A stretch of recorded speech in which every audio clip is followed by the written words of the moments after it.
lendo Colossenses 2:8, nós vemos uma advertência aqui do apóstolo Paulo. Ele diz assim: cuidado que ninguém vos venha enredar com sua filosofia e vãs sutilezas, conforme a tradição dos homens, conforme os rudimentos do mundo e não segundo Cristo. É isso que diz lá no versículo 8. É uma advertência que nós devemos tomar cuidado. E nós vimos essa advertência bem detalhada na pregação passada. E nós vimos que essa era uma advertência que era necessária para a igreja de Colossos, porque eu acredito que os irmãos lembram que eu comentei no começo que a igreja de Colossos ela estava sendo enganada por falsos pregadores, por pregadores que estavam pregando falsos ensinamentos dentro da igreja, ensinamentos que não eram bíblicos. Por isso que essa advertência era tão importante e por isso que o apóstolo Paulo deixa bem claro para aqueles irmãos eles tomassem cuidado para que ninguém viesse a enganar a eles. E nós vimos lá nos primórdios dessas pregações que os falsos ensinos que estavam sendo praticados lá na igreja de Colossos eram dois. Um era a judaização da igreja. E nós vemos isso hoje nos dias de hoje. Nós vemos isso nos dias de hoje. Quando nós vemos igrejas se judaizando. Igrejas que ficam construindo réplicas do templo de Salomão. E os pastores, no lugar de vestir uma roupa normal, vestem uma estola sacerdotal, nos moldes do Antigo Testamento.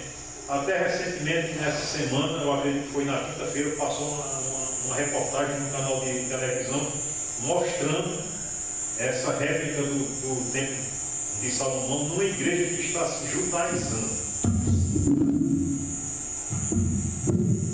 Numa igreja que está como assumindo costumes que são costumes que pertencem ao povo de Israel. Até na roupa os pastores lá não vestem mais roupas comuns, eles vestem estolas sacerdotais, botam aquele bonezinho lá na cabeça, que o Papa também usa, estão se judaizando, deixam a barba crescer, a barba ficar bem grande, costume judaico. Nós vimos também que outro ensinamento falso que estava tendo lá naquela igreja de Colossos era uma forma primitiva de gnosticismo, que era uma filosofia grega que diminuía a pessoa e a obra de Cristo. Essa filosofia que estava sendo ensinada lá na igreja de Colossos, ela diminuía a pessoa de Cristo, dizia que Cristo não era Deus, dizia que Cristo era menor que os anjos. E isso também nós vemos nos dias de hoje muito aí. Muitos pregam que Jesus Cristo não é Deus, muitos pregam que Jesus é um anjo, muitos pregam que Jesus foi meramente um pregador como outro qualquer. Vemos que a igreja de Colossos ela estava imersa em heresias, em falsos ensinamentos, que hoje também nós vemos de forma comum no Brasil. Por isso que isso é importante para nós hoje. Nós não podemos desperdiçar esse ensino que nós vemos aqui no livro de Colossenses, porque isso é algo que está acontecendo no Brasil hoje em dia. Hoje em dia, no Brasil, tanto existem igrejas que estão se judaizando, como também existem igrejas que estão diminuindo a pessoa e a obra de Cristo, estão diminuindo a supremacia de Cristo. E essa é a aplicação que nós tiramos nos dias de hoje. Para nós aqui dessa igreja, temos que tomar cuidado com essas coisas, para que essas coisas também não cheguem aqui na nossa igreja. Muitos diriam que isso não seria o momento de se pregar numa igreja do nosso tamanho. Nossa igreja tem pouquíssimos membros aqui, os membros não são os que estão aqui. Pouquíssimos membros mesmo, e muitas pessoas até acham que um ensino desse não era necessário, que uma advertência dessa não era necessária. Mas é muito necessário. Sabe por quê?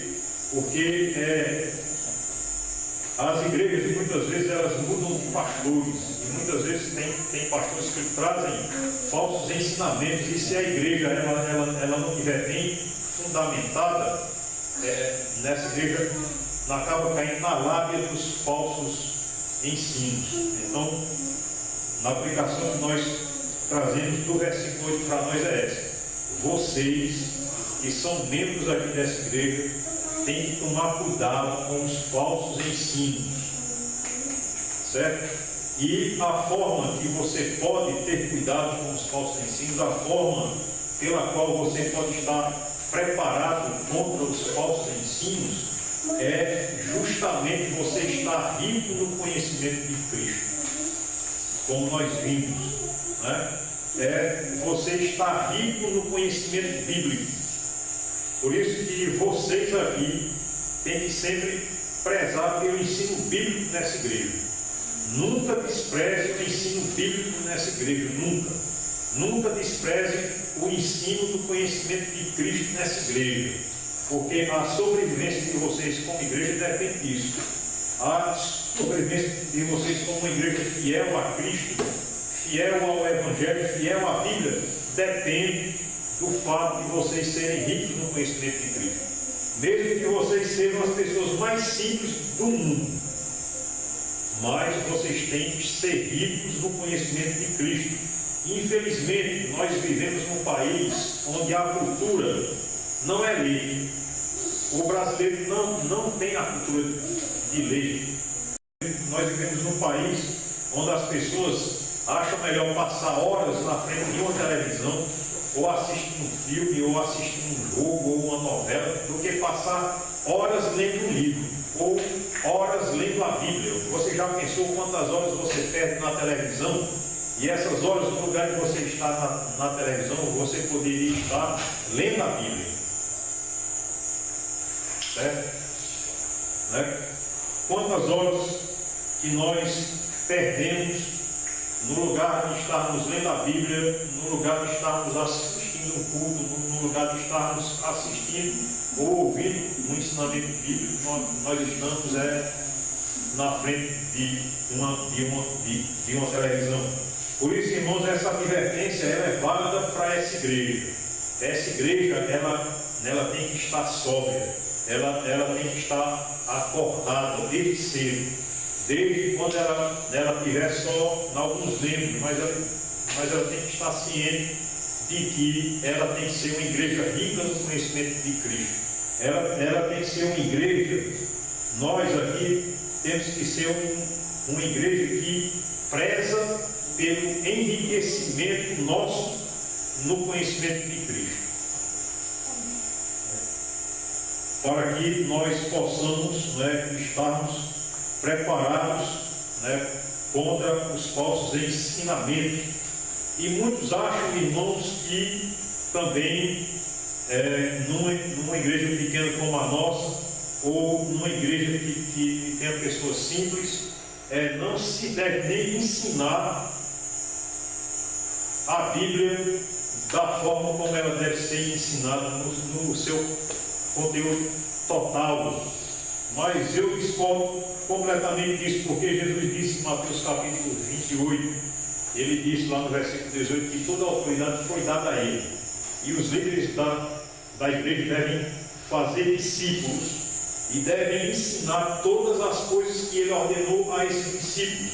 Então, mesmo que o discípulo seja a pessoa mais simples do mundo, mesmo que não saiba ler, mesmo que não saiba escrever, mesmo que seja um agricultor ou coisa parecida, mas o líder daquela igreja, ele tem que se esforçar para ensinar tudo que ele aprendeu para aquela pessoa.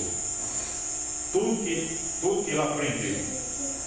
Então, irmão, preze pelo ensino bíblico. E muitas pessoas acham que é difícil, acham que isso é complicado. E de fato é complicado. De fato é complicado ensinar e é complicado aprender. Mas nós temos que nos lembrar, irmãos, que nós temos Deus do nosso lado. Mesmo que você não saiba ler, não sei. Mesmo que você tenha pouca leitura, mesmo que você seja a pessoa mais simples do mundo, mas você tem Deus do seu lado, você tem o Espírito Santo do seu lado. Não é à toa, irmãos, que nós vimos no ano passado, em João 14,16, quando Jesus ele diz assim: e eu rogarei ao Pai, e Ele vos dará outro Consolador, a fim de que esteja para sempre convosco. Nós sabemos que esse Consolador é o Espírito Santo. O Espírito Santo ele está para sempre do lado do crente. O Espírito Santo ele está sempre caminhando com o crente constantemente ali do lado do crente na sua vida. O Espírito Santo é o nosso Paracletos, ou seja, é o nosso Consolador, é aquela pessoa que está do nosso lado sempre.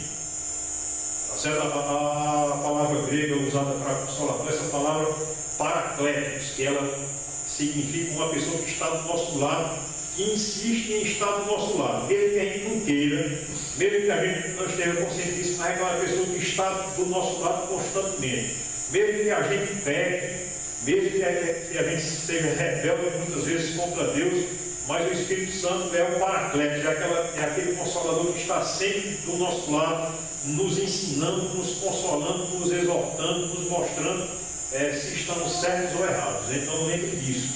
É difícil aprender e é difícil ensinar, mas nós temos o Espírito Santo do nosso lado, porque Ele é o nosso Consolador, Ele é o nosso Paracletos. Lá em João 14,17 diz: o Espírito da verdade que o mundo não pode receber, porque não o vê nem o conhece. Vós o conheceis, porque Ele habita convosco e estará em vós. O Espírito Santo, além de ele estar do nosso lado, ele habita dentro de nós. Mesmo que a gente peque, mesmo que a gente não esteja consciente disso, mas ele está habitando dentro de nós, nos capacitando. O Espírito Santo é o nosso Consolador, e como Consolador, ele habita no nosso meio e está em cada um de nós. O Espírito Santo ele está aqui nesse momento, né, nos capacitando para ensinar e nos capacitando para aprender. Não pense que você está aprendendo meramente pelas minhas palavras. Não, você está aprendendo porque o Espírito Santo ele está aqui presente. E ele está agindo na sua vida para que você aprenda. Lá em João 14,26 diz assim: mas o Consolador, o Espírito Santo, a quem o Pai enviará em meu nome, esse vos ensinará todas as coisas e vos fará lembrar de tudo o que vos tenho dito. O Espírito Santo é o nosso Consolador, e como nosso Consolador ele nos ensina tudo. Não pense que eu é que sou o professor aqui, ou que a Válquia que é na professora. Não, quem é o professor aqui é o Espírito Santo, porque é Ele quem nos capacita tanto para ensinar como para aprender. Lembre disso. Então, ensinar é difícil, aprender é difícil, nossa cultura brasileira vai contra isso, vai, mas nós temos o Espírito Santo do nosso lado para nos enriquecer do conhecimento de Cristo. Então não esqueça. Qual é a aplicação que nós tiramos desse versículo 8 de Colossenses 2? É que temos que tomar cuidado, e nós tomamos cuidado, como diz aí nos versículos anteriores, nos versículos 6 e 7 de Colossenses capítulo 2, nós devemos tomar cuidado nos enriquecendo do conhecimento bíblico, nos enriquecendo do conhecimento de Cristo, nos enriquecendo do conhecimento de Deus. Nunca esqueça disso.